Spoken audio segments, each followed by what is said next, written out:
Hey guys, it's Arx here and welcome back to my channel. We are back with yet another Switch review and I am very much excited in today's video as it's my first time trying out a Switch that was manufactured by BSUN. So today, let's all take an early look at the new Hillstone Tactile Switch. But first, a quick message to our channel sponsor, the good people at PCBWay. PCBWay is your one-stop shop for all your PCB prototyping needs, and they have a lot of options to choose from. And we are just in time for the holidays as they have some discounts, vouchers, and even Christmas themed projects. Now, if you are interested to learn more about their services, you may head over now to PCBWay.com, links in the description. A quick disclaimer that the Hillstone Switches was sent over by Moyu Studios for a review, but I wasn't paid to make the video, and of course, regardless, I'll give you guys my honest and unbiased opinion about the Hillstone Switch. Now, the group buy has already ended for the Switches, but in case that it goes live again, the Hillstone Switches would be sold at Val Supply as well, so I'll link them down below. Let's take a look at the Switches. The Switches was designed by two renowned Switch collector, JKDK and CXJZ. As mentioned earlier, these were manufactured by BSUN, and this is the first time we'll be trying out a Switch. Out of all 100 Switches that I've reviewed, this is the very first time that we'll be reviewing a BSUN Switch. Now, these are a tactile switch with a short 3.2mm travel. It has palm for the bottom housing and on the stems for that strong and deep sound profile. The switches comes in pre-factory lube and would cost around $4.70 for 10 pieces. Now again, as mentioned, the group buy has already ended, but Moyu Studios and Vala Supply will be having them on stock once the group buy has been fulfilled. Now for the materials that was used on the Switch, it's using nylon on the top housing, as mentioned earlier, palm on the bottom housing and on the stem, and this one is using a long pole stems. For the springs, it's a 16mm 56-gram weighted springs. So for today's video, we'll not be doing a sound comparison on a stock versus lube as the Switches comes in pre-factory lube. For the sound test, we'll be of course be using our Vega 65 and I'll put my configurations on the board down below. Now please do keep in mind that the sound and experience will always vary depending on your keyboard build, meaning to say that it might feel and sound different on your board. So with all of that out of the way, please do enjoy the sound test on the Hillstone Tactile Switch.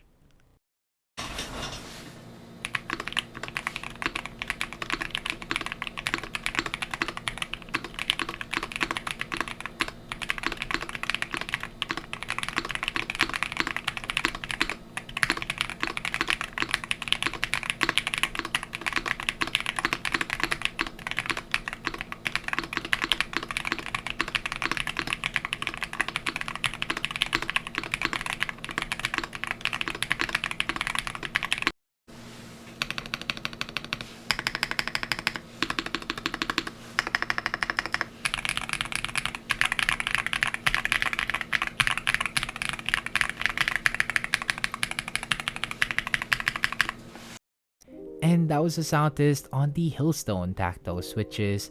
Please do let me know on what you think about them on the comment section down below, and let's have some quick discussions. If you also made it up to this point of the video, I would like to say thank you for staying, and now let's talk about my thoughts and opinion about the Switch. First, let's talk about my thoughts on the feel.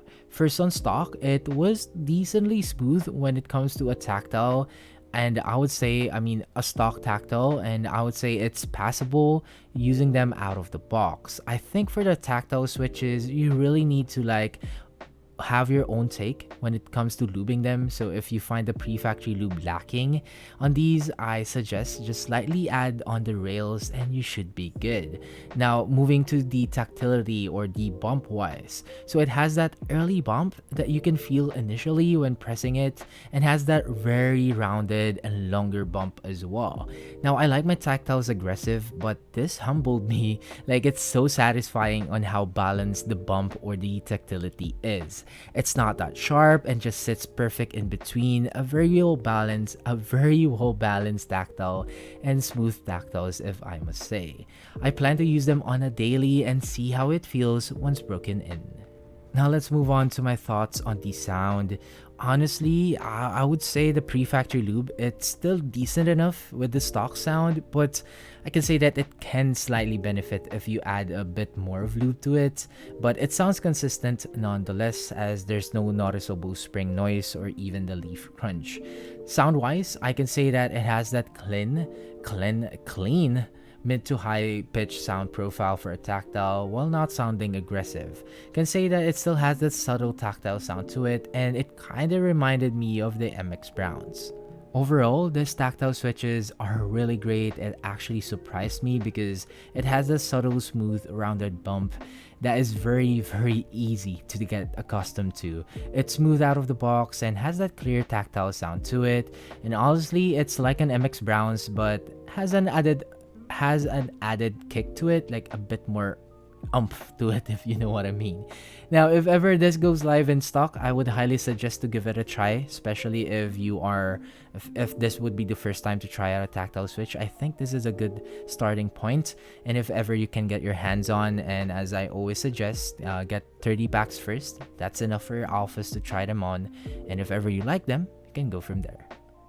And that is it for the video, guys. I hope you enjoyed the video and I hope you do find it helpful. Now if you do, please don't forget to like the video to help out the channel grow.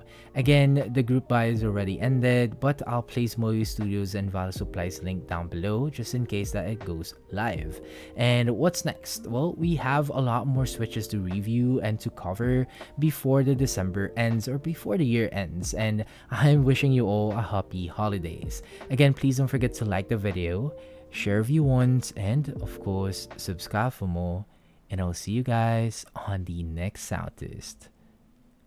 Peace.